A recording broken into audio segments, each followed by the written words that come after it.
माल्लुरु लक्ष्मी नरसिंह स्वामी एही भगवानकर शरीर मनीष शरीर परि कोमल कहबाकू गले ताठारु भी अधिक कोमल। भगवान लक्ष्मी नरसिंह स्वामी एठारे सुंदर अरण्य भितर विराजमान अछंती। चलंतु जानिबा एही भगवानकर शरीर एते कोमल किपरि आउ एठारे किपरि विराजमान हेले। एठारे एक सुंदर जलप्रपात मध्य अछि जहार अनेक रहस्य अछि। आउ एही मंदिर केउ जगार अछि एही सब रहस्य एही वीडियो रे जानिबा। तो नमस्कार बंधु माने, अजणा दुनिया चैनल को आपनकु स्वागत। एही परि रहस्यमय वीडियो देखिबा पई चैनल को सब्सक्राइब करंतु। बंधु माने, भारत भूमि को तीर्थ भूमि रूपे मना जाए। एठारे अनेक मंदिर देखिबा को मिले। आपण माने अनेक मंदिर बुलिथिबे, भगवान को अनेक अनेक रूप रे दर्शन करिथिबे। आज आमे भगवान विष्णुंकर लक्ष्मी नरसिंह स्वामी विषय रे जानिबा जे किपरि भगवान एठारे मनीष शरीर रूप रे पूजा पाउछंती। बंधु माने, एही लक्ष्मी नरसिंह स्वामी मंदिर तेलंगाना राज्यर मुल्लुर ग्राम रे अवस्थित। बंधु माने, आपण जानिथिले प्राय लक्ष्मी नरसिंह स्वामी मंदिर पहाड़िया अंचल रे देखा जाए। कहीं ना सही परी अंचल रे भगवान लक्ष्मी नरसिंह स्वामी प्रकट होइतांती।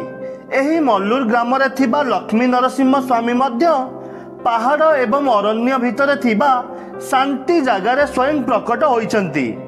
एठारे भगवान पत्थर परी नुहे बरं मनीष रूप रे स्वयं प्रकट होइचंती।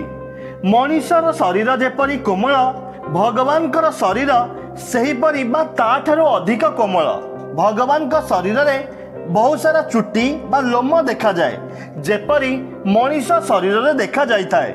एही मंदिर बहुत सह वर्ष पूर्वे जेतेबेले एठारे प्रतापी राजा दिलीप कर्णीଙ୍କ शासन थिला सेतेबेले भगवानकर मंदिर को खोजा जाइथिला।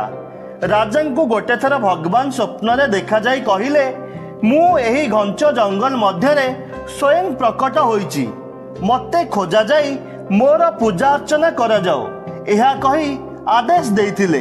सही आदेश पाइबा परे राजा तांकर सैन्य मानक सहित एही घंच जंगल रे खोजिबाकू लागिले। खोजुथिबा समय रे गोटे जगारे बहु परिमाण रे लटा बुदा मारी जाइथिला। सही समय रे सही जगह को सैन्य माने शाबल सहित सफा करबाकू लागिले। सफा करुथिबा समय रे शाबलर मुनिया भाग भगवानकर नाभिरे जाई बाजिथिला। सही समय रे सही जगारू किछि द्रव्य बाहरिबाकू लागिला। जेपरि मनीष शरीर रक्त बाहरी थाए सेहीपरि भावे भगवान नरसिंह स्वामी ठारू कौनसी एक द्रव्य बाहरिबाकू लागिथिला। सही समय रे भगवान सेठी प्रकट होइछंती बोली भाबी भगवानकर एक रूप देई सेठारे पूजा करिबाकू लागिले। सही समय ठारू एपर्यंत मध्य भगवान का नाभिरू सही परि भावे सही द्रव्य बाहरुची। भगवान लक्ष्मी नरसिंह स्वामींकर सही नाभि जगारे जेउठारू सही द्रव्य बाहरी थाए सेहीठारे हळदीर एक लेप लगा जाई थाए। सही हळदीर लेप को नाभि चंदनम कुहा जाए। सही हळदीर लेप जेतेबेले कढा जाए सही भगवानकर हळदी को भक्त मानकर मनस्कामना पूर्ण हेबा पई दिया जाए। जेपरि कि कहार संतान हेउ न थाए आउ कहार अन्य किछि दुख थाए, एही सब कारण पाई दिया जाई थाए। भगवान लक्ष्मी नरसिंह स्वामी एही अरण्य पहाड़ रे विराजमान अछंती। एठाकू जिबाकू हेले सीढ़ी चढ़ी जिबाकू पड़ी थाए। आउ केते भक्त एपरी मानती जेपरी से भगवानकर पाखरे कौनसी दुख जणाई मानसिक करी आसिले से सीढ़ी ओह्लाई तलकू आसिला बेलकू तांकर मनस्कामना पूर्ण हो जाई थाए।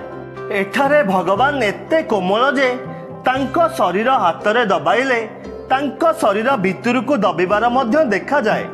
बंधु माने, आपण भगवान लक्ष्मी नरसिंह स्वामी को बसी थिबार फोटो प्राय देखिथिबे जेपरी भगवान को जंघरे माँ लक्ष्मी विराजमान थिबे।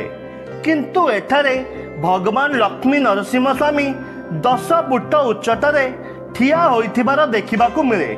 एठारे माँ लक्ष्मी तांको पाखरे थिबार मध्य देखा जाइथाए।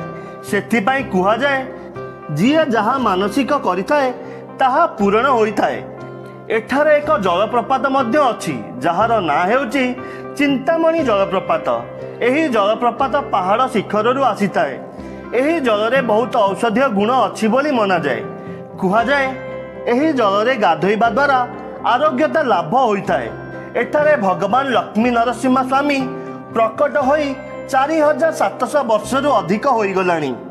ଭକ୍ତମାନେ ମାନନ୍ତି ଏଠାକୁ ଆସିବା ଦ୍ୱାରା ତାଙ୍କର ବ୍ୟାଧି ଆଉ ମନସ୍କାମନା ପୂରଣ ହୋଇଥାଏ। ବନ୍ଧୁମାନେ, ଯଦି ଆପଣଙ୍କୁ ଏହି ମନ୍ଦିର ଭିଡ଼ିଓ ଭଲ ଲାଗିଥାଏ ତ କମେଣ୍ଟରେ ଜୟ ଲକ୍ଷ୍ମୀ ନରସିଂହ ସ୍ୱାମୀ ଅବଶ୍ୟ ଲେଖନ୍ତୁ।